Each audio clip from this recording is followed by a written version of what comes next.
বাড়ি মানে তো দেখো শুধু বাড়ি না, বা একটা বাড়ি মানে আমি বলতে চাইছি ইট, পাথর, সিমেন্ট শুধু নয়।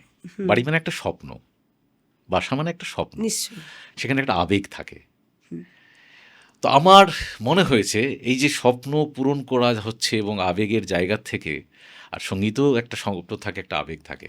শীতল পাটি, ভিজে মাটি, ইলশে গুঁড়ি টুপ, তোমার তুমি আমার আমি, চারপাশটা চুপ।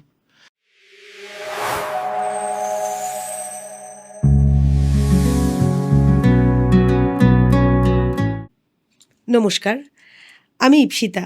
আজ থেকে শুরু হচ্ছে আমাদের নতুন পডকাস্ট চ্যানেল আনকাট আড্ডা, রিয়েল পিপল, রিয়েল টক।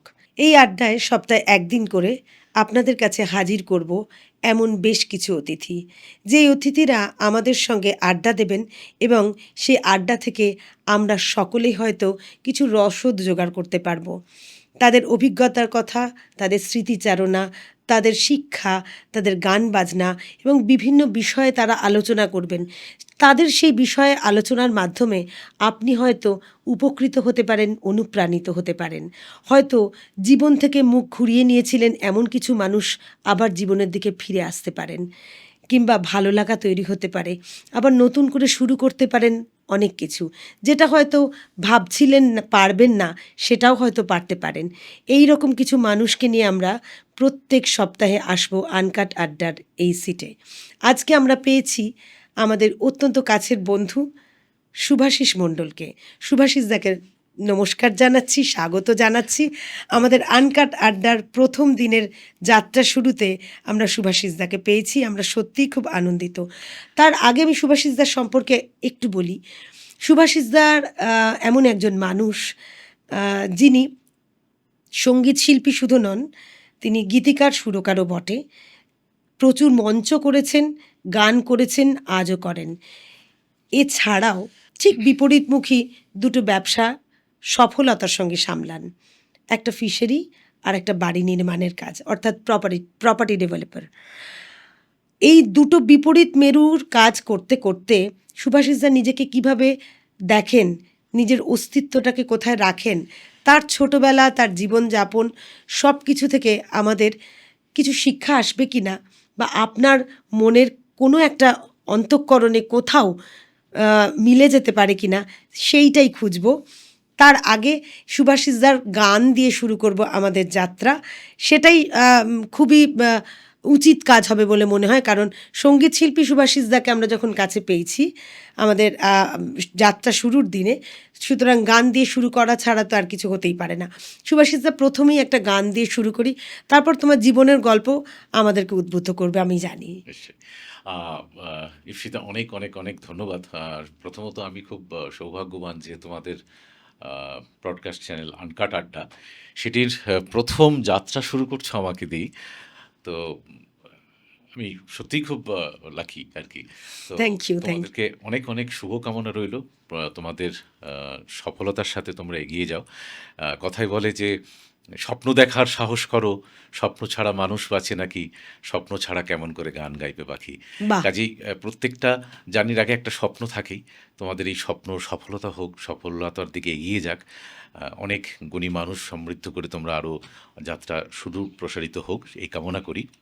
দ্বিতীয়ত হচ্ছে যে হ্যাঁ, গান তো নিশ্চয়ই তুমি বলেছো, গান তো হবেই। কেননা বিশেষ করে আমরা বাঙালিরা গানের মুহূর্তেই আমরা সবসময় স্বাভাবিক থাকি, আমাদের গান ছাড়া চলে না। ঠিক, ভোর থেকে ঠিক। শুরু করে রাতের আড্ডা পর্যন্ত, মানে শয্যা পর্যন্ত আমাদের গান, হ্যাঁ, হ্যাঁ, হ্যাঁ, গানটাই চলে। সবই। যেমন ধরো একটা সময় আমাদের দেখেছি যে কেউ গঙ্গা স্নানে যাচ্ছে, তিনি ভজ গৌরাঙ্গ কহ গৌরাঙ্গ গান গাইতে গাইতে ঠিক, গঙ্গা স্নানে ঠিক। যাচ্ছেন। বাড়িতে একজন ভিক্ষুক আসছেন, তাকে শুধু ভিক্ষে দিলে হবে না, তার গানটাও শুনতে হবে। সে গান গাইতে গাইতে তা একটা গান শুনিয়ে তারপর সে ভিক্ষে চাইছে। তারপরে এই বাড়ির থেকে হয়তো একটা রুম থেকে ছোট বোনের গলা ভেসে আসছে মিহি সুরে, তো উপর থেকে তারস্বরে বড় দিদির গলা ভেসে আসছে, সবসময় গান চলছে। তোমাকে বলি যে সবচেয়ে বেশি আশ্চর্যের বিষয়, আমাদের সবচেয়ে যে শোকের জায়গা শ্মশান, সেখানেও আমাদের গান। আমাদের প্রিয়তম মানুষ, প্রিয়জনকে যখন আমরা চিরতরে বিদায় তখন জানাই, গানের মাধ্যমেই তখন বিদায়। গানের মাধ্যমে কীর্তন একদম গাইতে সত্যি গাইতে কথা। আমরা বিদায় করি। সত্যি কথা। কাজে গান ছাড়া হ্যাঁ, অন্তত সুরের বাঙালি আবদ্ধে সংস্কৃতি থাকতেই আমরা ভালোবাসি, হ্যাঁ হ্যাঁ সুরের গান পরিমণ্ডলে থাকতেই ওটা যে ভালোবাসি। স্বাভাবিক থাকি হ্যাঁ। তো যাই তাই হোক, জন্যই এখন একটা গান শুনি। নিশ্চয়ই গান দিয়েই শুরু হোক। খুব দু এক লাইন গান, হ্যাঁ, হ্যাঁ, এবং গান শুধু গল্প একটা গান নয়, মাঝে মাঝেই তোমার গান শোনার আবদার আমি রাখবো। নিশ্চয়ই গল্প কথায় তাই হোক, গান। তাহলে আমরা গান দিয়েই শুরু হোক যাত্রা আমাদের। রবি ঠাকুর হে, একবারই এসো মোদের গায়েতে, রবি ঠাকুর হে, একবারই এসো মোদের গায়েতে। হেথায় শিক্ষা নাই, দীক্ষা নাই, চাল নাই হাড়িতে, রবি ঠাকুর হে, একবার এসো মোদের গায়েতে, রবি ঠাকুর হে, একবার এসো মোদের গায়েতে। অসাধারণ লাগলো। এই প্রসঙ্গে বলি যে মেদিনীপুরের গড়বেতার ছেলে সুভাষিস দা, তাই তো?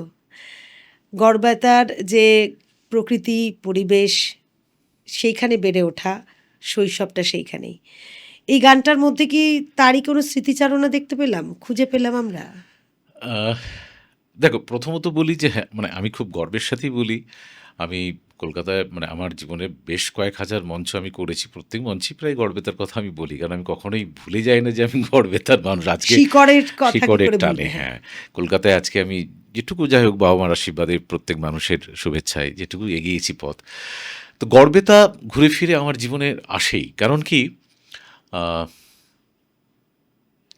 আহ, এই শহর জানে তোমার প্রথম সব কিছু, পালাতে চাই যত সে আসে আমার পিছু পিছু।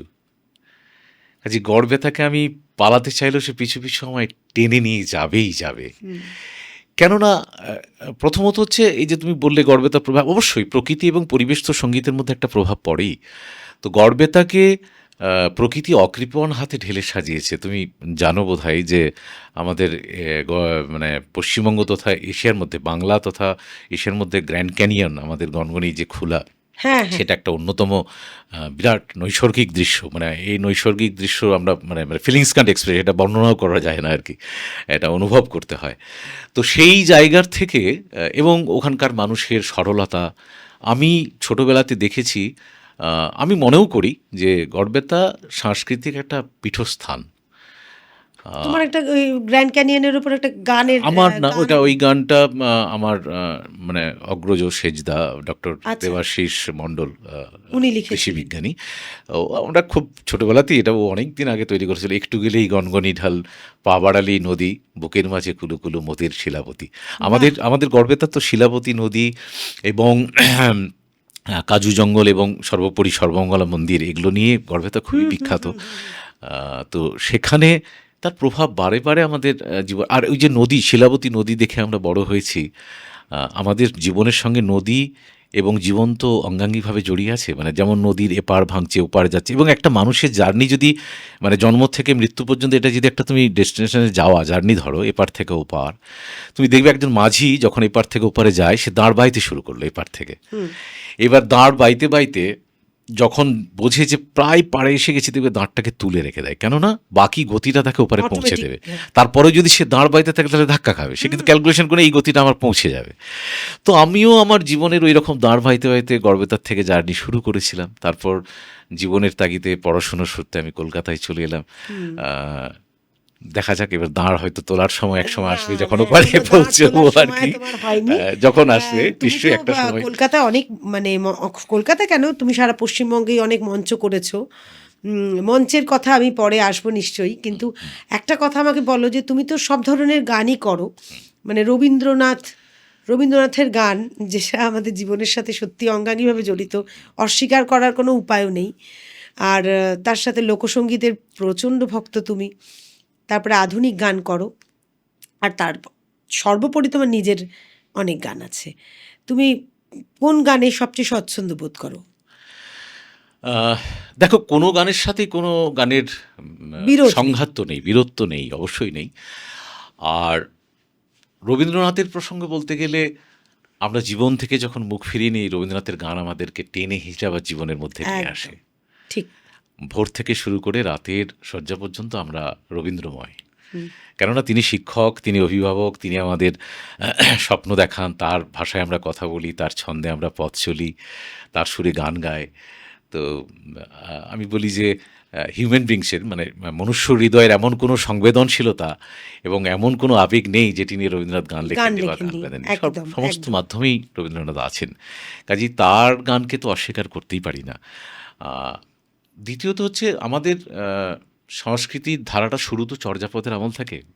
হাজার বছরের আমাদের শিল্প সাহিত্যের সংস্কৃতি আছে। তো সেই চর্যাপদের আমল থেকে শুরু হওয়ার পর একটা সময় বাংলা গানকে কীর্তন দীর্ঘদিন শাসন করে এসছেন।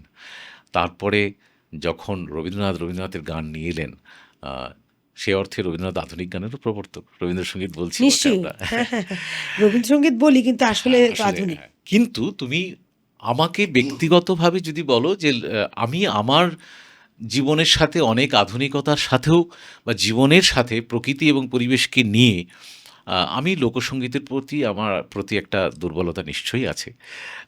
লোকসঙ্গীতকে আমি তো অবশ্যই একটু এগিয়ে রাখি বা আমি মঞ্চে সব ধরনের গানই করি, অবশ্যই করি। এখন আমি আমার নিজের গানও অনেক করছি, কিন্তু পাশাপাশি লোকসঙ্গীতকে আমি কখনোই কোনো মঞ্চে বাদ দিই না, ওটা থাকি। হ্যাঁ, হ্যাঁ। তার সেটা কারণ অত্যন্ত হচ্ছে ভালোবাসার একটা আমার একটা উপলব্ধি আছে, লোকসঙ্গীতকে আমরা বলি মা আর ক্লাসিক্যালকে বলি বাবা। কেন?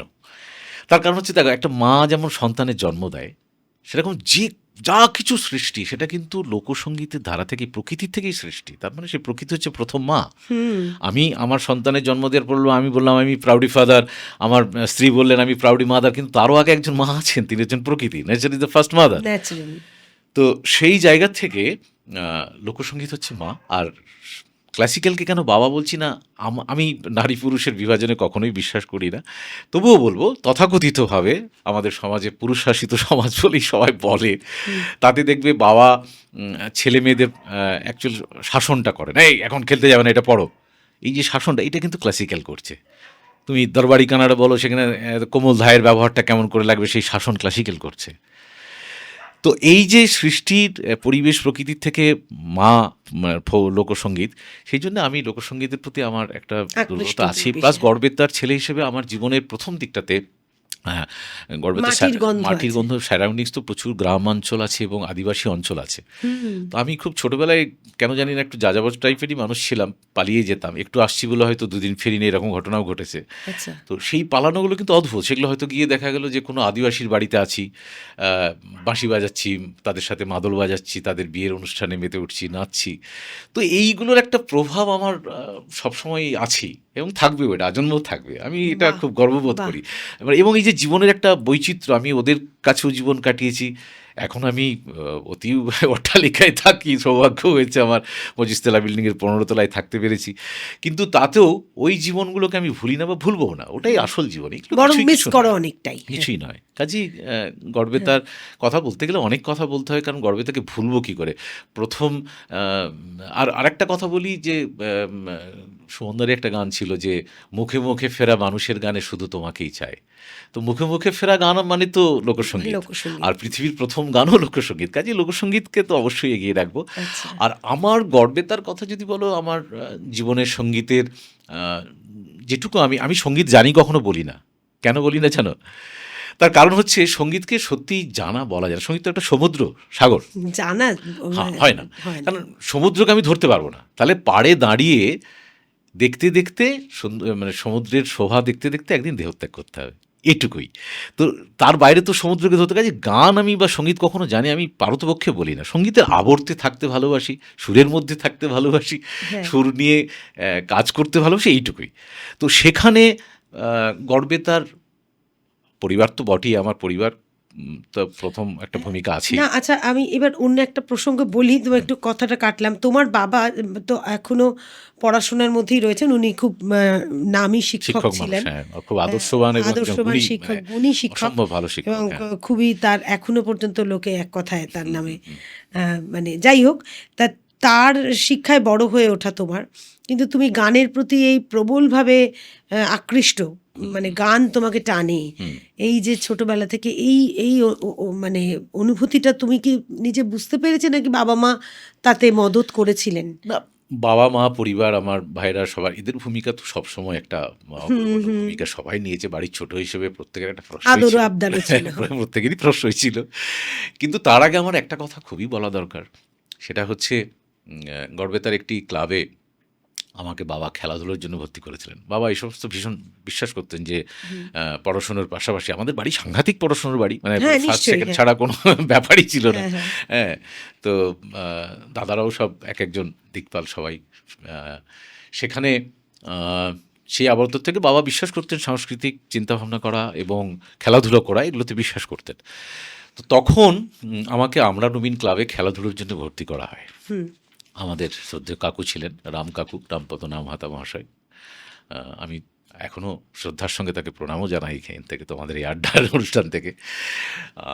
সেই খেলাধুলার শুরুতে ওই ক্লাবেরই আরও দুজন মানুষ ছিলেন, শ্রী মনোরঞ্জন পান, আমরা ঝড়ু কাকু বলতাম, আরেকজন ছিলেন বিজন মান্না, মান্না কাকু।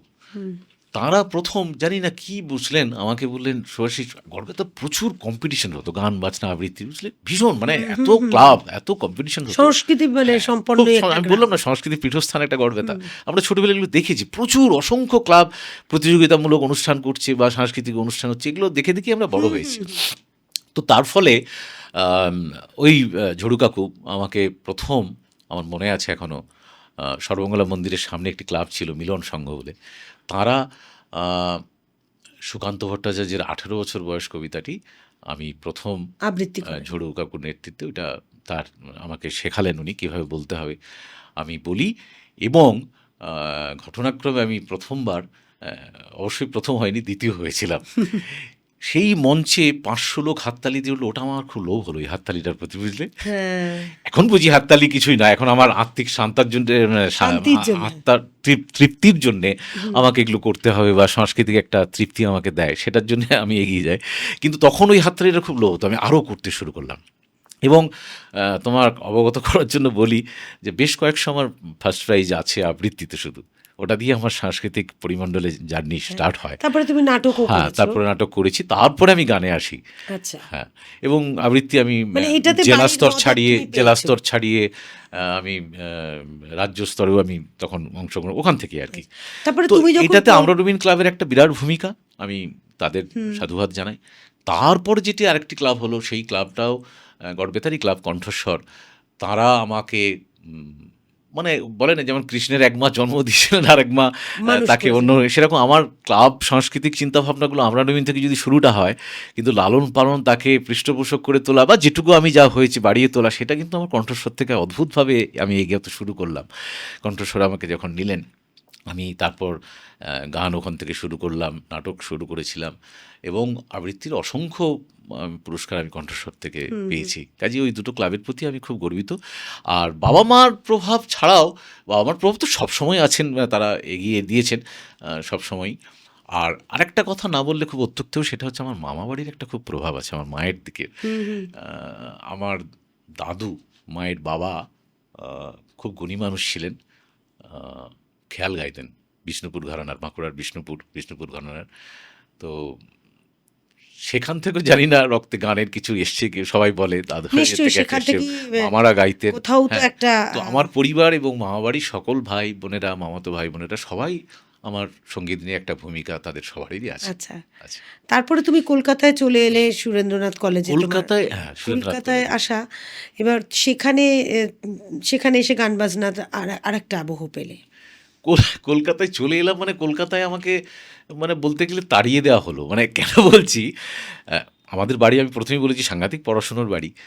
তো সেখানে আমি যখন একাধারে আবৃত্তি, নাটক এবং গান তিনটে নিয়ে যখন মানে হই হই করে করছি, তখন মনে তখন হচ্ছে বাড়ির সবাই ভাবলো এই ছেলেকে না তাড়ালে শুধু ওইগুলো করবে আর পড়াশোনা বোধহয় আর কিছু করবে না, এখানে ইতি টেনে দেবে আর কি। তো তখন আমাকে পড়াশুনোর সূত্রেই কলকাতায় পাঠানো হলো। আমি সুরেন্দ্রনাথ কলেজে ইকোনমিক্স অনার্স নিয়ে ভর্তি হলাম। আর সেটাই বোধহয় বাড়ি আরও ভুল করেছেন কিনা জানি না, মানে উল্টো ফল হয়ে গেল। সংস্কৃতির তীর্থক্ষেত্রে আমাকে ফেলে দিলেন এসে আর কি, মানে তীর্থস্থানে এসে আমাকে নিয়োগ করা হলো। তো সেখানে এসে আমি তখন আর মনে হচ্ছে জীবনটা শুধু গান গেয়েই কাটিয়ে দিই আর কি, কারণ এখানে দেখছি অসংখ্য সঙ্গীত মন্দিরের পৌরোহিত্য করেছেন সেই সমস্ত মানুষদের দেখছি, চিনছি, শুরু হচ্ছে তখন জার্নি। এবং কলকাতাতে এসেই প্রথম সুরেন্দ্রনাথ কলেজে আমাদের তখন ঘটনাক্রমে ওই কলেজের জিএস ছিলেন আমাদের গর্বেতারই ছেলে, কৌশিক দা, শ্রী কৌশিক সিনহা। ও জানতো আমি গান বাজনা করি। ও তখন আমাকে ফ্রেশার্সে, আমার নবীনবরণ আমি প্রথম ইয়ারের ছাত্র, তখন আমাকে ১ ঘন্টার একটা প্রোগ্রাম মহাজাতি সদনে রাখা হলো। সেই কলকাতার মঞ্চে আমার যাত্রা শুরু। তারপর তো বলতে নেই, তোমাদের শুভেচ্ছায় কয়েক হাজার মঞ্চ আমার করার সৌভাগ্য হয়েছে। আচ্ছা। অসংখ্য গুণী মানুষের সান্নিধ্য পেয়েছি, মান্না দেবাবুর সাথে করেছি। হ্যাঁ, মানে আমি সুভাষিসদা তোমাকে বলি যে তুমি কিন্তু এখন তো সোশ্যাল মিডিয়া ভীষণই অ্যাক্টিভ, এবং সোশ্যাল মিডিয়া ছাড়া মানুষ এখন কোনো এক পাও চলছে না। বিশেষ করে যারা শিল্প সংস্কৃতি চর্চা করেন তারা সোশ্যাল মিডিয়াকে তো ডেফিনেটলি একটা মানে মাধ্যম হিসেবে ব্যবহার করেন। তোমাকে সেভাবে ব্যবহার করতে দেখি না। তুমি কি সময়ের অভাবে করো না, নাকি খুব এটা ইন্টেনশন, মঞ্চটাকেই খুব প্রাধান্য দাও, সেটা কেন? আসলে আমি মঞ্চটাকে খুবই ভালোবাসি। এখনও মঞ্চের, আমাকে সবাই তখনকার দিনে বলতেনও, যে সমস্ত গুণী মানুষদের সান্নিধ্যে এসেছি। পরবর্তী সময় আমি সুমনদা, কবির সুমন এখন, যিনি সুমন চট্টোপাধ্যায় ছিলেন তখন, তার সান্নিধ্যে এসেছি।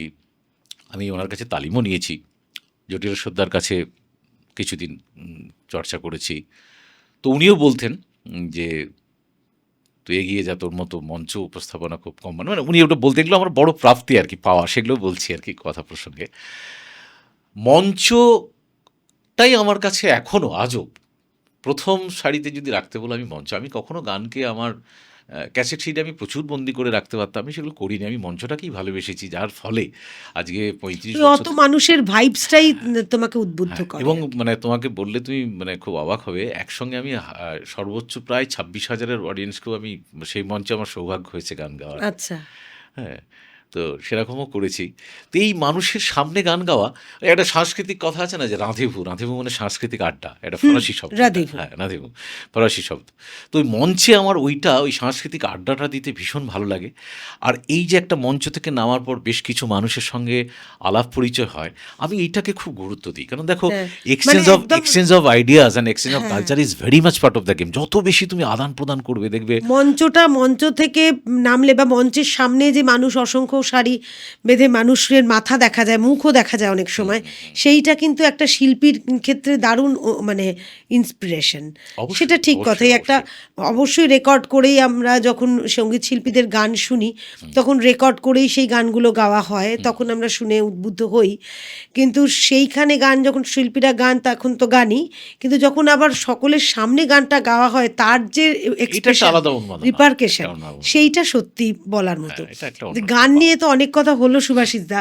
এবার তোমাকে আমি একটু বলি যে যে তোমার মানে বলতে গেলে যে যেটাতে তুমি বেশিরভাগ সময় কাটাও, সেটা হচ্ছে গানের একদম বিপরীতমুখী একটা না, কাজ। বেশিরভাগ সময়টা গান নিয়ে কাটাতেই ভালোবাসি, কিন্তু সময় নিশ্চয়ই। সুযোগে হয়তো মানে জীবনের তাগিদে। হ্যাঁ, বলো। জীবনের তাগিদে তো তোমাকে একটা ব্যবসা করতে হয়, এবং একটা না, তুমি দুটো ব্যবসার সাথে ওতপ্রোতভাবে জড়িত, এবং সেটা সেই ব্যবসাতেও তুমি ভীষণভাবে সফল। এই তোমার মধ্যে এই যে দুটো মেরুর কাজ, গান বাজনার সাথে তো বাড়ি নির্মাণ, মানে একদম ইট কাঠ পাথর, মানে খুব একটা কঠিন বাস্তব আর কি সেটা। এটাও কঠিন বাস্তব, গান গাওয়ার মধ্যে অনেক সংগ্রাম আছে, ওঠাপড়া আছে, ভালো লাগা খারাপ লাগাও আছে তার সাথে। কিন্তু এই যে কঠিন একটা দিক, এবং তার সাথে ফিশারি, এতগুলো মানুষ তোমার আন্ডারে কাজ করেন, এদেরও একটা রেসপন্সিবিলিটি নেওয়া, এই সব ১০০ কিছু জন প্রায় কাজ করে, ১০০ জন শ্রমিক প্রায় নিয়ে কাজ আমার। করে। হ্যাঁ, মানে এটা একটা সাংঘাতিক মানে ব্যাপার, চাপেরও ব্যাপার নিশ্চয়ই। তোমার কাছে কতটা চাপ তুমি জানো, কিন্তু এটা আমার শুনে মনে হচ্ছে ১০০ জনের সংসার চালানো, তাদের দেখভাল করা, তাদের দায়িত্ব নেওয়া, এটা কিন্তু কম বড় কথা নয়। এই দুটো দিক তুমি কিভাবে সামলাতে পারো?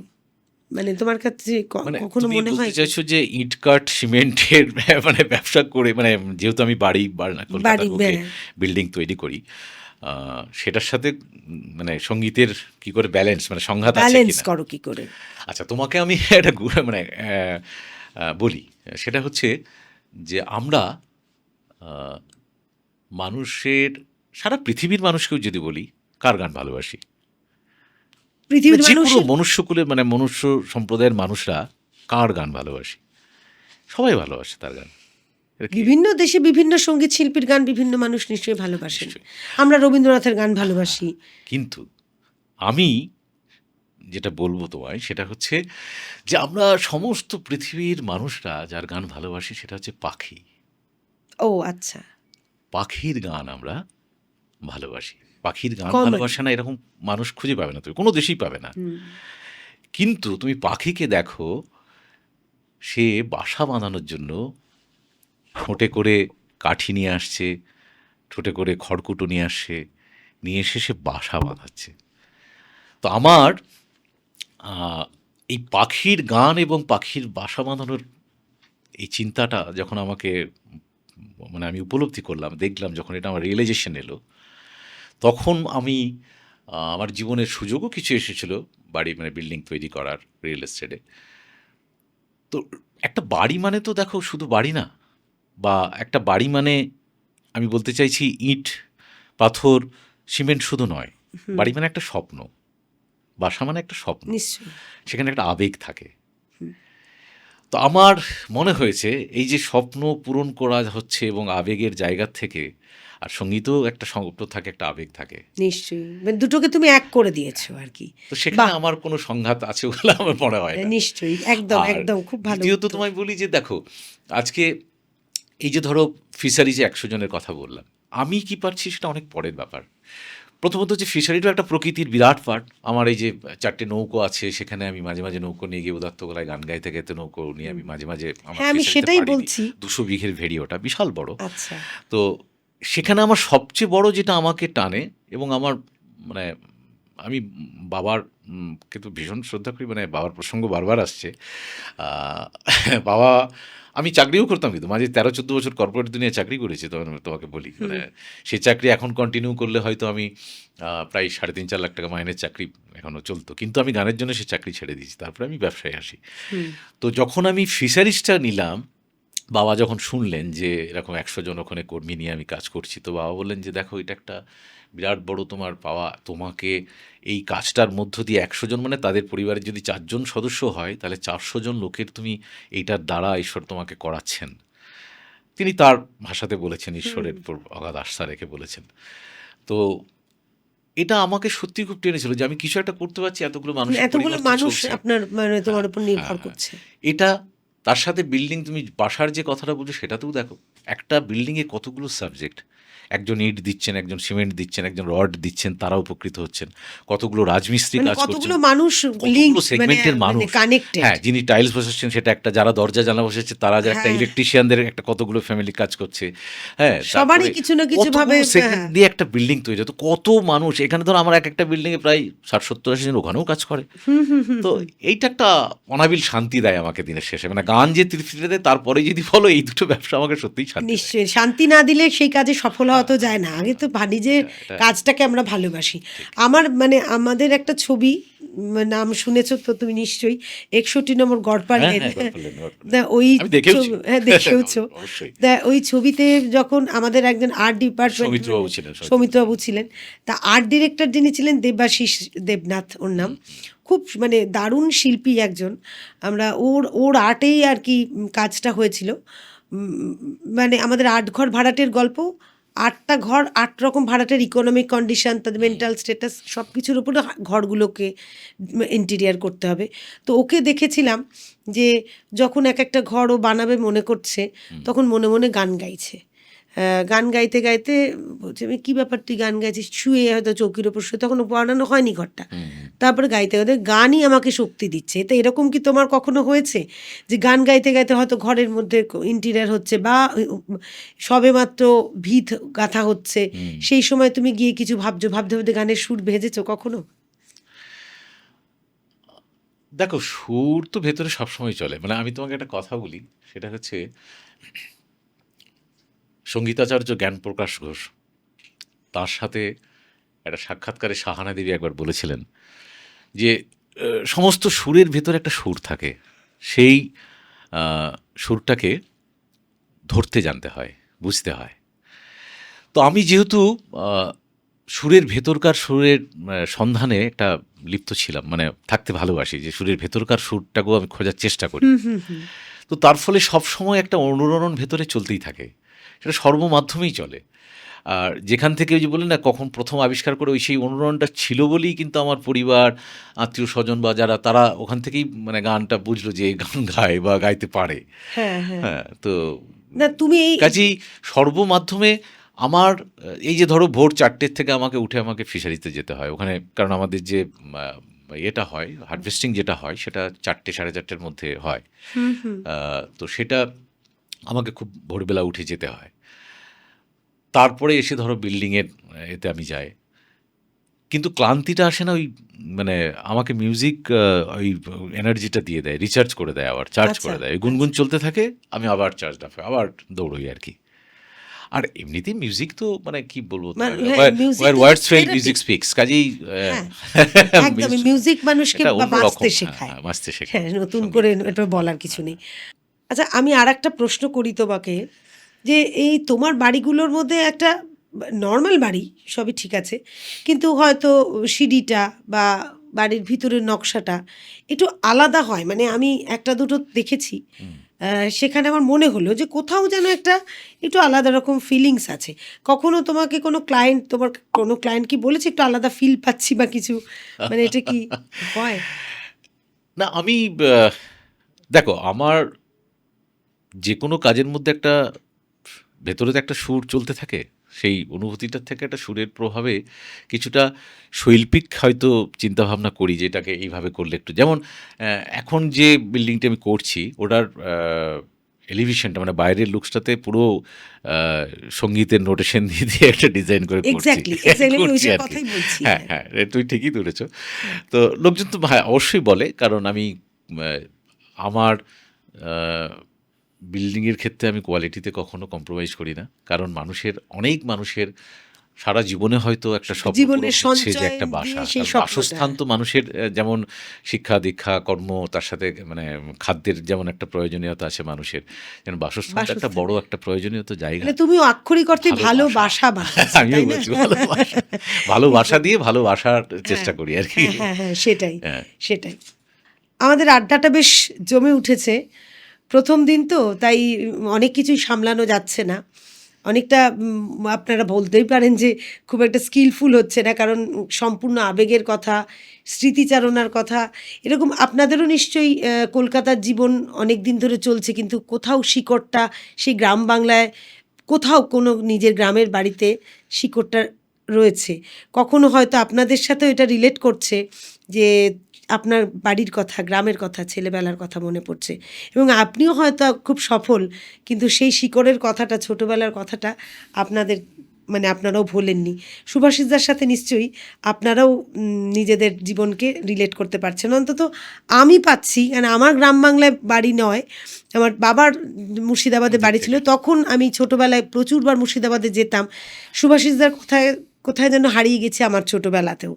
এবং তার সাথে সাথে সাংগীতিক পরিবেশ শুভশিসদাকে কীভাবে এগিয়ে দিল, এবং দুটো ব্যবসা সামলে গান মেনটেন করে সবটাই কী করে করছে একজন সফল মানুষের, এগুলোই আমাদের উদ্বুদ্ধ করছে। এবং আগামী দিনেও অনেক অতিথি এভাবে উদ্বুদ্ধ করবেন। আপনাদের কোনখানটা ভালো লাগছে, কী প্রশ্ন হলে ভালো হতো, সব কিন্তু আপনারা আমাদের বারবার জানাবেন, আমাদের কমেন্ট বক্সে ভরিয়ে দেবেন। আপনাদের আবদার, আদেশ, উপদেশ সবটাই আমাদের শিরোধার্য থাকবে। আর আমাদের গল্প, আমাদের আড্ডা ভালো লাগলে সাবস্ক্রাইব করবেন, লাইক করবেন, শেয়ার কমেন্ট করবেন, সে তো বারবারই বলছি। এবার ওটাই তো দরকার ওটা আসলে। দরকার, কারণ আরও অনেক মানুষের কাছে এইরকম অনেক অজানা তথ্য পৌঁছে যাক। আর অনেক মানুষ হয়তো সুভাষিসদা মনে মনে চায় যে যে তোমার মতো একজন সফল মানুষ হব। অনেকে চান যে আমি গান গাই, গানটা গাইতে হবে, তার পাশে আর একটা কিছু করতে পারবো না, হয়তো পেটের তাগিদে গানটা ছেড়ে দিতে হয়। এই যে তোমার কথাগুলো শক্তি যোগাচ্ছে যে না, গান তো ভিতরে, সেটাকে ছাড়া যাবে না। যে গান ছেড়ে দেয় তার ভিতরে কোনোদিনই গান ছিল না। দেখো আমি এই প্রসঙ্গে তোমাকে একটা কথা বলি, মানে মনে পড়লো হঠাৎ। যাদের গান শুনে আমরা বড় হয়েছি, অসংখ্য শিল্পী আছেন। আমি বারবার বলি না যে আমাদের বাংলা গানের বিস্তৃতির পথ তো অনেক দীর্ঘ, অনেক দীর্ঘ। সেখানে বাংলা গানের সঙ্গীত মন্দিরে যারা অসংখ্য আ গুণী মানুষ এসেছেন বিভিন্ন সময়, অসংখ্য নক্ষত্র এসেছেন যারা সেই সঙ্গীত মন্দিরের পৌরোহিত্য করেছেন। কিন্তু আমি যখন মানে আমাদের সময়টা তো অনেক পরে, আমি হয়তো তাদেরকে কাছ থেকে দেখতেও পাইনি, আমরা যে সময় জন্মেছি। কিন্তু তাদের বিষয়ে যখন পড়াশুনো করতে শুরু করলাম, জানার আগ্রহ থেকে তাদের বিষয়ে যখন জানতে শুরু করলাম, অসংখ্য শিল্পীকে দেখেছি যে তার আগামী ১ মাস কী খাবেন তিনি জানেন না। হয়তো ১ কাপ চা খেয়ে ৩ দিন ধরে রেকর্ডিং করছেন, গান লিখছেন, গান সুর করছেন, গায়ককে দিয়ে গাওয়াচ্ছেন, কম্পোজার বলো, গীতিকার বলো বা গায়ক বলো। তো তখন আমি অনেক মানুষের ক্ষেত্রে দেখেছি তার জন্য একটা চ্যারিটি করে কিছু ফান্ড তৈরি করে তাকে দেওয়া হলো, তার হয়তো আবার ১ মাস চলল। সেটা একসময় আবার আগেকার দিনে হতো, অনেক এখন হয় না। গুণী শিল্পী দেখেছি অসুস্থ হয়েছেন, তার চিকিৎসার জন্যে তার জন্যে আবার একটা চ্যারিটি করে তাকে কিছু সংগ্রহ করে দেওয়া হচ্ছে। তো একটা মাধ্যম, আমাদের সমাজে তো এইরকম কোনো ব্যবস্থা তখন ছিল না যে গাইবে। এখন হয়তো এটাকে অনেক মানে মুখ ঢেকে যায় বিজ্ঞাপনে যদি তুমি বলো কবিতার ভাষায়। তো সেখান থেকে হয়তো এখন বিজ্ঞাপনের যুগে অনেক মানুষ সেই সুযোগটা পাচ্ছেন। অনেকেই কোটি কোটি টাকা হয়তো একটা গান গেয়ে নিচ্ছেন, মানে টাকার সাথে, গানের সাথে টাকার একটা বিরাট সম্পর্ক এসছে, কিন্তু একটা সময় তো ছিল না। তো তাদেরকে অনেক স্ট্রাগল করতে হয়েছে, করে তারা শিল্পটাকে বাঁচিয়েছেন। হ্যাঁ, না, আমার বক্তব্যের বিষয়টা হচ্ছে যে দুটি মেরু, মানে দুটি ফিল্ড বলতে গেলে তুমি সামলাতে গিয়ে তখন তোমার কখনো চাপ হয়নি, এটা তুমি আগেই বললে। কিন্তু কখনো ক্লান্তি কি এসছে? কখনো কি মনে হয়েছে যে না, মানে আর করা ক্লান্তি যাচ্ছে না? কখনোই আসেনি। আমি ওই যে বললাম দুটো দিক। একটা হচ্ছে সঙ্গীত এমন একটা শক্তি, সঙ্গীত যখন গুনগুন করি বা ভেতরে একটু সুরের অনুরণন হয় তখন এমন একটা শক্তি কাজ করে, ওই ক্লান্তিগুলো মনে হয় না।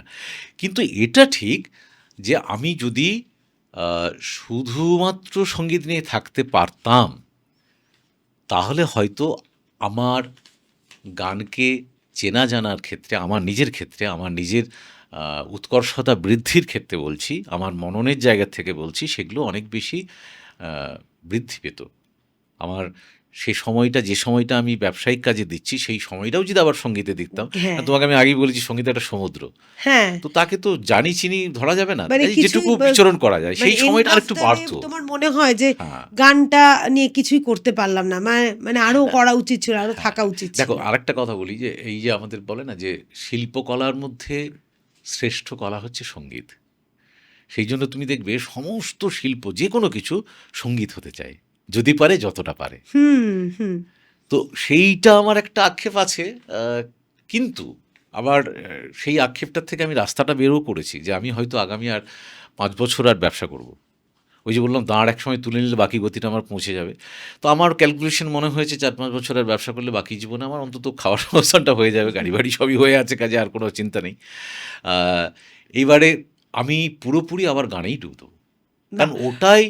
ওটাই জীবনে পরবর্তী জীবনটা আনন্দময় করে তুলতে সাহায্য করবে। এবং দেখো সত্যি কথা বলতে কি, গান তো শুধু গান মানে যে বিনোদনের জায়গা তা তো নয়। আমার যেটা গান তো রিয়েলাইজেশন, মনের গান তো খোরাক। মনের খোরাক বটেই, তার সাথে সাথে আমাদের সমাজের বিভিন্ন মাধ্যমে বিদ্রোহে বলো, সমাজের যে আমাদের যে আ নানা ক্ষেত্রে অবক্ষয় তো চলে আসে সময়ের সময়ের ক্ষেত্রে, যে অবক্ষয়িক দিকগুলো বলো, তার প্রতিবাদে বলো, হুম, আবেগের জায়গা থেকে বলো, বিরহেতে বলো, প্রেমে বলো, গান তো সমস্ত মাধ্যমের একটা মানে আধার। তো হুম, সেখান হুম। থেকে গান নিয়ে কিছু করতে পারলে, কাজ করতে পারলে, মানে সমাজ সচেতনতার ক্ষেত্রেও গানের ভূমিকা দীর্ঘদিন, হুম, দীর্ঘদিন থেকে হুম, অনেক হুম। মানুষ নিয়েছেন। সুভাষিস দা, অনেক, অনেক কথা হলো। এবার আবার একটু গানে ফেরা যাক। একটু গান করো, মনটা একটু হালকা হোক। মানে এতক্ষণ ভারী হয়ে যাচ্ছে কথা। না, না, কোনো না, এটা কথা এটা ঠিক, এটা ঠিক যে আমাদের দুটো জিনিস ঘুমের উদ্রেক করে। একটা হচ্ছে ঘুমের ওষুধ, আর একটা হচ্ছে কথা। না, না, কথা এই শুনলে মানুষ কথাগুলো ঘুম এই ঘুম পায়। কথাগুলো শুনে হ্যাঁ। না, কখন তবে এটা আমরা আড্ডা। এটা ঠিক এটা একদম কথা বা আড্ডা, লেকচার হ্যাঁ, বা বক্তব্য তো এইটা নয়। নয়। মানে বক্তব্য আমাদের আমাদের আনকাট আড্ডার মূল আনকাট আড্ডা। উদ্দেশ্যই হ্যাঁ, হলো যে আনকাটই থাকবে, হ্যাঁ, হ্যাঁ। কাটবো রাইট, না। রাইট, কারণ রাইট। নিজের মনের কথা, ভাবের কথা ঠিক, ঠিক, ঠিক, ঠিক। বলা হবে সারা আসলে জীবনে। মানে এই ধরনের আড্ডার ভীষণ প্রয়োজনীয়তা আছে আমি মনে করি। তার কারণ হচ্ছে এই যে আদান প্রদানটা, ধরো আমরা একটা আড্ডার মধ্য দিয়ে আজকে উইদাউট স্ক্রিপ্ট আমরা একটা আড্ডা মারছি, তো আড্ডা মারছি মানে কি, তোমার একটা চিন্তা ভাবনা আমার চিন্তা, সেটা আদান প্রদান হচ্ছে। তো এই আদান প্রদানটা ভীষণ জরুরি, সেটা চিন্তাগত হোক, মননগত হোক, উৎকর্ষগত হোক বা সংস্কৃতিগত হোক, এইটা ভীষণ ইম্পর্টেন্ট, ঠিক ঠিক। ভীষণ ইম্পর্টেন্ট। চলো একটা গান শোনো। দেখো, গান তো নিশ্চয়ই আসবে, যেহেতু গান এবং জীবন জীবন নিয়েই আমাদের আজকের কথাগুলো শুরু হয়েছে। তো গানের প্রসঙ্গে বলি একটুখানি কথা, প্রসঙ্গেই বলি। তারপর যখন কলকাতায় চলে এলাম পড়াশোনার সূত্রে, সেই আশা তারপর তার বাড়ি ফেরা হয়নি। বাড়ি ফেরা মানে সেইভাবে আর ফেরলাম না, এখানেই বাসিন্দা রয়ে গেলাম। এই কলেজের জীবনটাতে যখন আমি শুরু করলাম, সে কলেজ থেকে যখন, ওই যে বললাম প্রথম নবীনবরণ থেকে আমার আবার মহাজাতি সদন থেকে শুরু হলো গানের যাত্রা, ওই সময়টাতে আমার এক ঝাঁক খুব গুণী বন্ধু বান্ধবের সংসর্গ আমার পেয়ে গেলাম সুরেন্দ্রনাথ কলেজের, এবং আমরা সেই বন্ধু বান্ধবরা মিলে কফি হাউসে একটা আড্ডা আমাদের শুরু হলো। তার মধ্য থেকে, ওখান থেকে আমরা কিছু পত্রিকা চালাতে শুরু করি। উৎসাভাস বলে একটি পত্রিকা, আমরা ওই কফি হাউস থেকে বসে, বারুইপুর থেকে মূলত এটা বেরোতো। তো ওই সময় যারা যারা আমরা কফি হাউসে আড্ডা মারতাম, আমি তাদের প্রসঙ্গে আসবো, মানে গানগুলো আসছে, মানে আমার নিজের গানগুলো যখন আসবে ওদের প্রসঙ্গে আসবে। জয়দীপ চক্রবর্তী, তুমি হয়তো জানবে, ও খুবই গুণী লেখক, এখনকার দিনে বর্তমান প্রতিষ্ঠিত লেখক বর্তমানে। তো ওর অসংখ্য লেখা আমি গান সুর করেছি, এবং কফি হাউসে বসেও সুর করেছি, এরকমও গানও হয়েছে, অনেক গানই হয়েছে। ও সৌমেন্দু, দেবু বলতাম, রাজপ্রসেনজিৎ, রাজদেবজিৎদা, বিথিনদা। তো এই যে আমাদের কফি হাউসের যে ব্যাচটা, এটা আমাকে একটা সময় প্রচণ্ডভাবে এগিয়ে দেওয়ার একটা ওদের ভূমিকা নিয়েছে ওরা। আমি কেন গান করব না, এটা করব না, মানে প্রোগ্রাম করা থেকে শুরু করে, এমনও হয়েছে সুব্রত বলে একটি বন্ধু ছিল, ও চুপি চুপি একটা গান রেকর্ড করে একটা অডিশনে পাঠিয়েছে। হঠাৎ আমার কাছে চিঠি হলো যে একটা অডিশন আছে আমার গানের। তো আমি ভাবলাম আমি তো কিছু করিনি, কোথা থেকে এলো। তো ওই সুব্রত তখন ওটা কোনো একটা সময় রেকর্ড করে ক্যাসেট পাঠিয়ে দিয়েছিল, তো তারা ডেকেছিল। তারপরে সেইটা সিলেক্ট হয়, এবং ঘটনাক্রমে দেখলাম যে সেই অনুষ্ঠানটার ঘোষক ছিলেন আমাদের সুমন দাই, কবির সুমন এখন যিনি। তখন চ্যানেলটার নাম ছিল আলফা, তখন জি হয়, আলফা বাংলা। জলসা বলে একটি অনুষ্ঠান হলো, তখন আমি ওখানে 13টা এপিসোড গিয়েছিলাম, গান করেছিলাম। সুমনদা অ্যাঙ্কারিং করেছিলেন, এবং আমার মনে আছে একটি গানে সুমনদা এই দাঁড়াও বলে গিটারটা নিয়ে এসে তারপরে বাজাতে শুরু। তখন আমার দাড়ি ছিল, তো উনি আবার বলেওছিলেন মোদিও দাড়ি ভবদিও দাড়ি, সুমনদা বলেছিল আর কি। তো গানে তো গানে আসবো, মানে ওই সময়কার গানগুলোই আবার একটু করব। তার কারণ হচ্ছে ওই সময়টায় আমার মূলত নতুন গান তৈরি করার একটা চিন্তাভাবনা আমরা করলাম, এবং সেটা কফি হাউস থেকেই মূলত তৈরি হয়েছিল। সেই সময়কার গানই তাহলে একটা করো। হ্যাঁ, যেটা করব সেটা হচ্ছে, এই গানটা আমার খুব প্রিয় গান, এবং এটা দিয়ে আমি অন্তত পক্ষে 500 স্টেজে শুরু করেছি এই গানটা দিয়ে, এখনও করি। কয়েক হাজার প্রোগ্রাম করেছি, তার মধ্যে 500-600 বার অন্তত এই গানটা দিয়েই শুরু করেছি। এটা জয়দীপ চক্রবর্তীর লেখা, এবং ঘটনাক্রমে পরবর্তী সময় আমরা আত্মীয়তার বন্ধনেও, মানে আমার মিসেসেরও দাদা, হ্যাঁ, শ্যালক হয়েছে পরবর্তী সময়। আর এটাও এই প্রসঙ্গে বলি, যেমন আমি আমার পরিবার বলছিলাম, মামাবাড়ি বলছিলাম, আমার শ্বশুরবাড়িরও কিন্তু সাংঘাতিক কালচার ফ্যামিলি। এই যে জয়দীপের বাবা রাঙা জেঠা বলতাম, উনি, আমার শ্বশুরমশাই, এরা মানে অনর্গল রবীন্দ্র কবিতা বলো, গীতবিতান পুরো মুখস্থ ছিল, মানে এত রবীন্দ্র অনুরাগী মানুষ। তারপর আমাদের সেজ কাকা ছিলেন, সবাই, প্রত্যেক মানুষই, আমার শ্বশুরমশাইরা, মানে ওনাদের চক্রবর্তী কালীবাড়ি একটা রামনগরে আছে বিখ্যাত, প্রায় 300-400 বছরের পুরনো মন্দির আমার চক্রবর্তী কালীবাড়ি। তো শ্বশুরবাড়িও আমার সত্যিই খুব সাংঘাতিকভাবে কালচার, এবং তারাও আমাকে, মানে সঙ্গীত দেখেই কিন্তু প্রথম, নাহলে বুঝতেই পারছো ওরা চক্রবর্তী, আমি মণ্ডল, সঙ্গীত ছিল, যে সঙ্গীতটা ঘিরেই আমরা এগিয়ে সিদ্ধান্ত নিয়েছিলেন যে হ্যাঁ।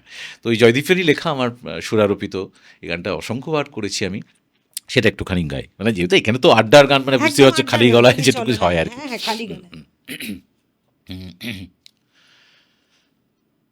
চাঁদটা রাতটাকে একটানে ছেড়ে দেবে আজকে, ঝুপ করে ডুবে দেবে কুপ কুপ কুপ কুপ তারাহীন তারাহীন সাগরে আজকে।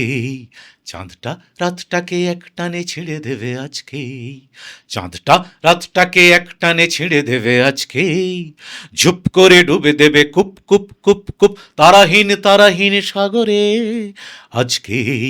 চাঁদটা রাতটাকে একটানে ছেড়ে দেবে আজকে। এই চাঁদ,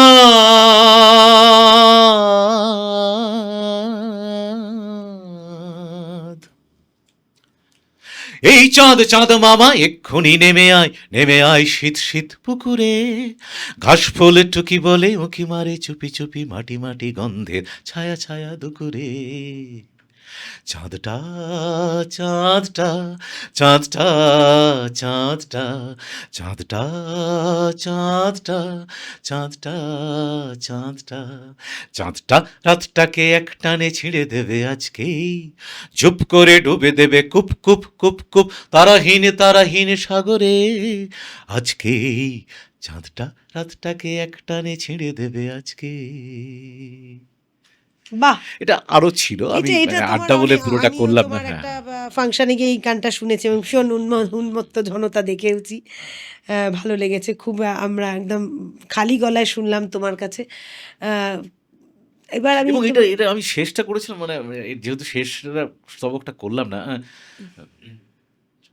ছিল এটা এরকম, চাঁদটা রাতটাকে একটানে ছিঁড়ে দেবে আজকে, ঝুপ করে ডুবে দেবে coop coop coop coop coop coop coop coop coop coop coop coop coop coop.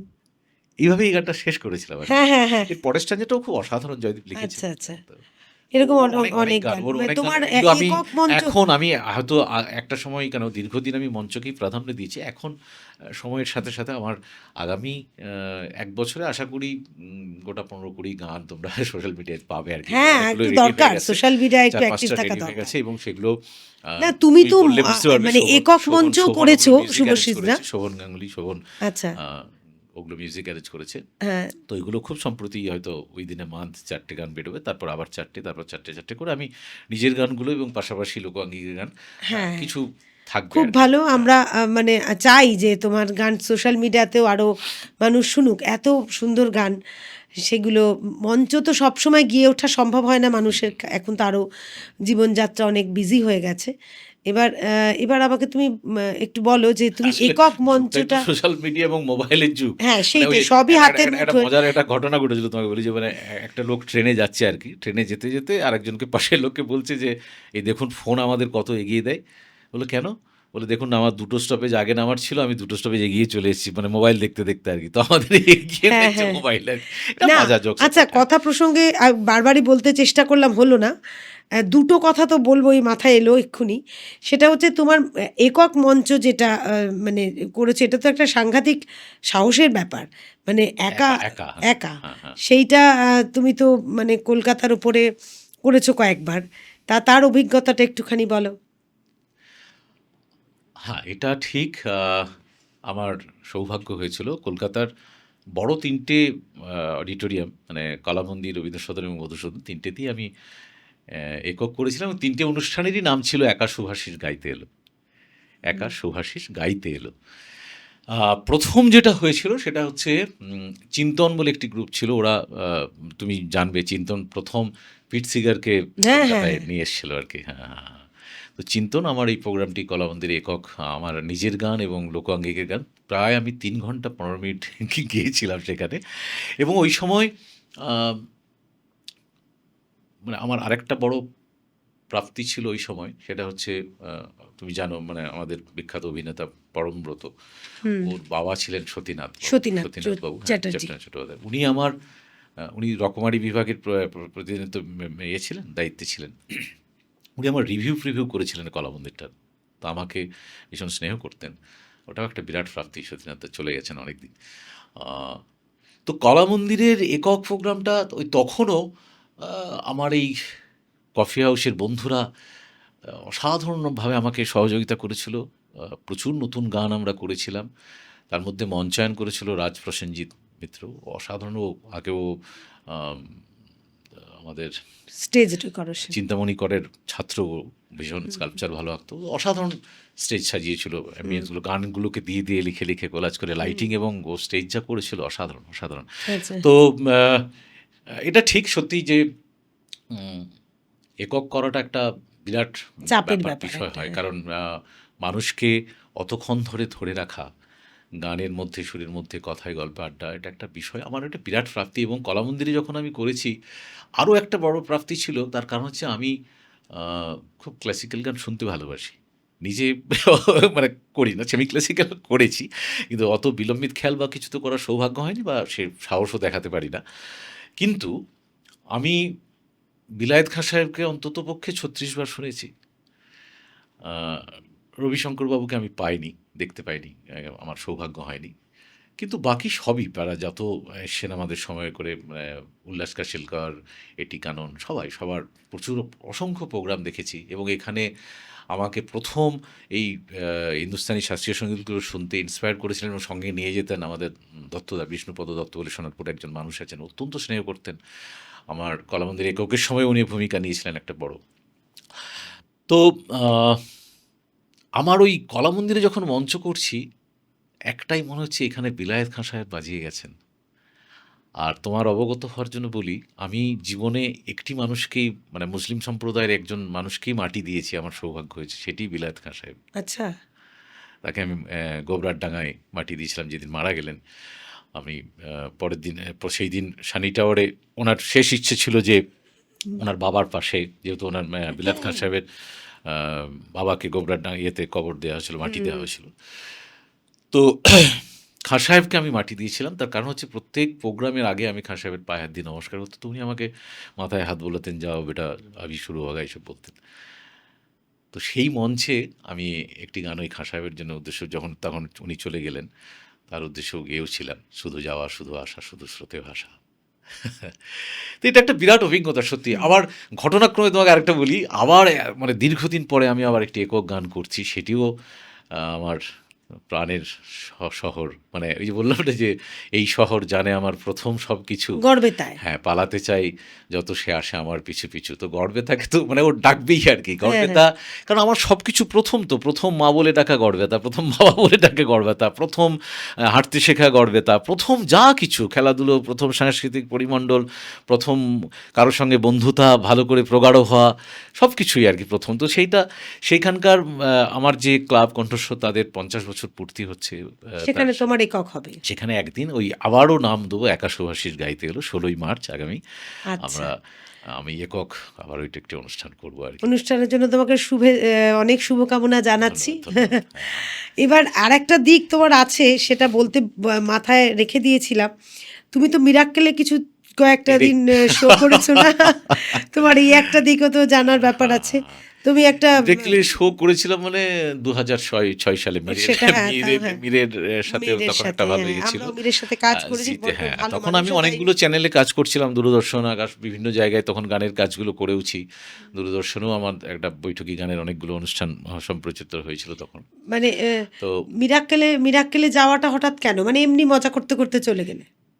দেখো, মানুষের মানে বলে না, জিন্দেগি না মেলে গি দোবারা, জীবন তো তো এত ভেবে এত কিছু করে তো লাভ নেই, মানে হেসে খেলে জীবনটা কাটিয়ে দিতে পারলেই তো ভালো। মানে তো আমার মনে হয়েছিল যে এত মানুষ এই লাফটার ক্লাবে কেন হাসতে যায়।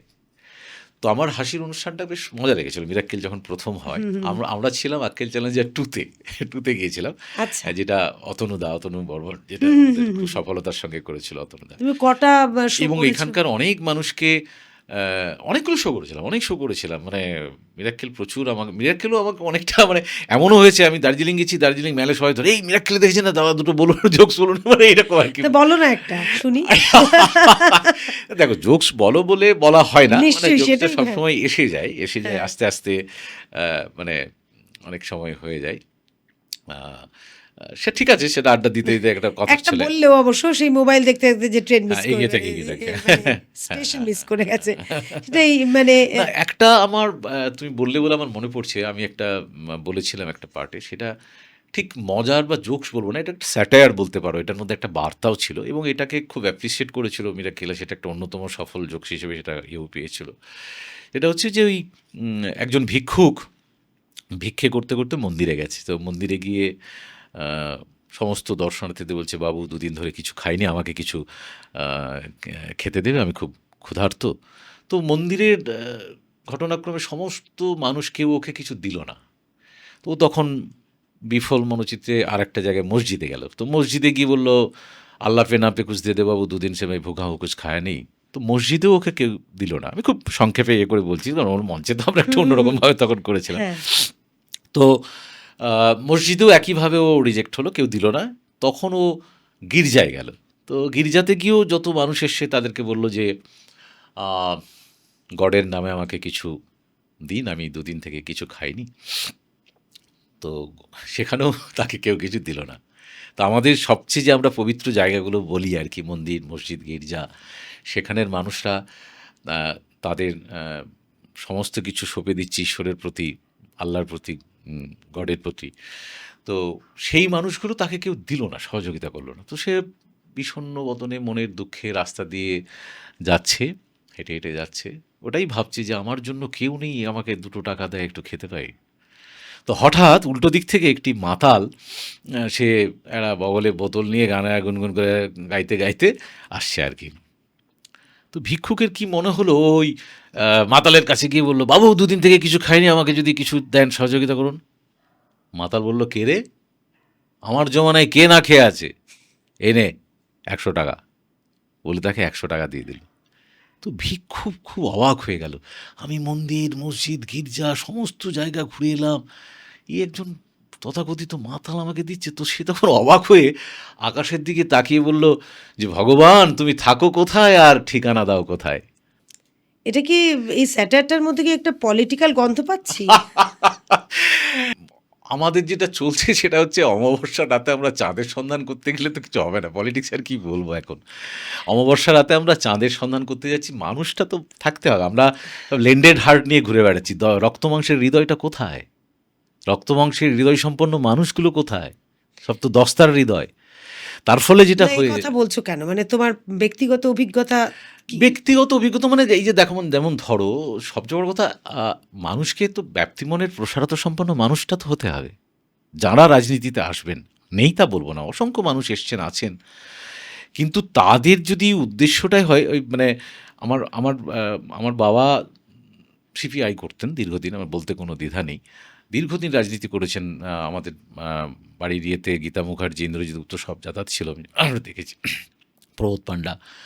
তো বাবা একটা মঞ্চে বলতেন, আমার সে কথাটা এখনও কানে লেগে আছে, যে মানে তাদের পার্টির কর্মীদের উদ্দেশ্যেই বলতেন আর কি, যে কমরেড সামনে লেনিন, পেছনে হোচিমিন, মাঝখানে কিছু কামিয়ে নিন।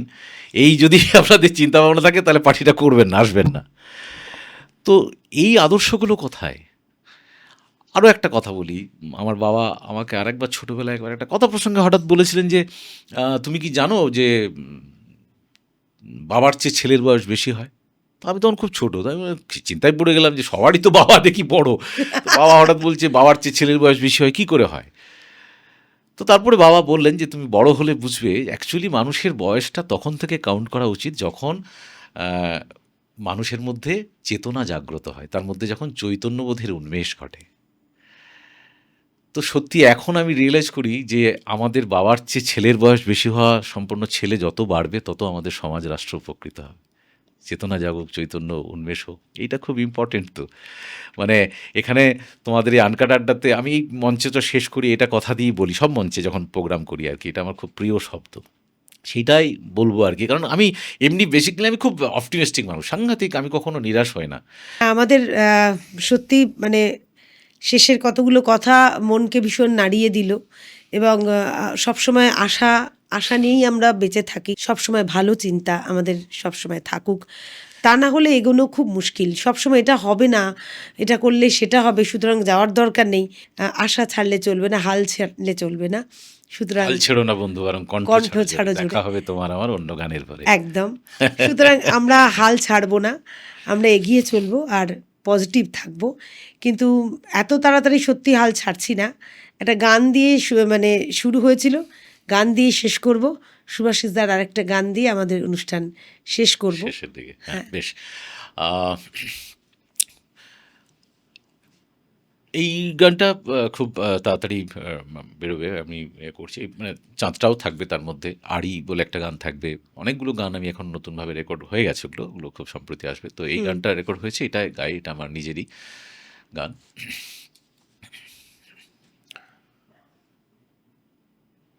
শীতল পাটি, ভিজে মাটি, ইলশে গুঁড়ি টুপ। তোমার তুমি আমার আমি, চারপাশটা চুপ। শীতল পাটি, ভিজে মাটি, ইলশে গুঁড়ি টুপ। তোমার তুমি আমার আমি, চারপাশটা চুপ। তোমার তুমি আমার আমি, চারপাশটা চুপ। হাওয়া বয়েছে, হাওয়া বয়েছে মান করেছে বসে খিদুপুর। এপার ওপার আলপনা জল পাখ পাখালির সুর। বাহ! হাওয়া বয়েছে মান করেছে বসে খিদুপুর। এপার ওপার আলপনা জল পাখ পাখালির সুর। শীতল পাটি, ভিজে মাটি, ইলশে গুঁড়ি টুপ। তোমার তুমি আমার আমি, চারপাশটা চুপ। তোমার তুমি আমার আমি, চারপাশটা চুপ। আনকাট আড্ডা চলতে থাকবে। আপনারা থাকবেন আমাদের সঙ্গে। এই চ্যানেলটি ভালো লাগলে, আমাদের বক্তব্য ভালো লাগলে অবশ্যই পাশে থাকবেন, সাবস্ক্রাইব করবেন আর কমেন্টে জানাবেন আর কি কি বিষয়ের উপরে আপনারা শুনতে চাইছেন। আর লাইক শেয়ার তো করবেনই। এই সপ্তাহের জন্য বিদায় নিচ্ছি। ততদিন ভালো থাকুন, পজিটিভ থাকুন। আবার চলে আসবো আনকাট আড্ডা, রিয়েল পিপল, রিয়েল টক। নমস্কার, ধন্যবাদ।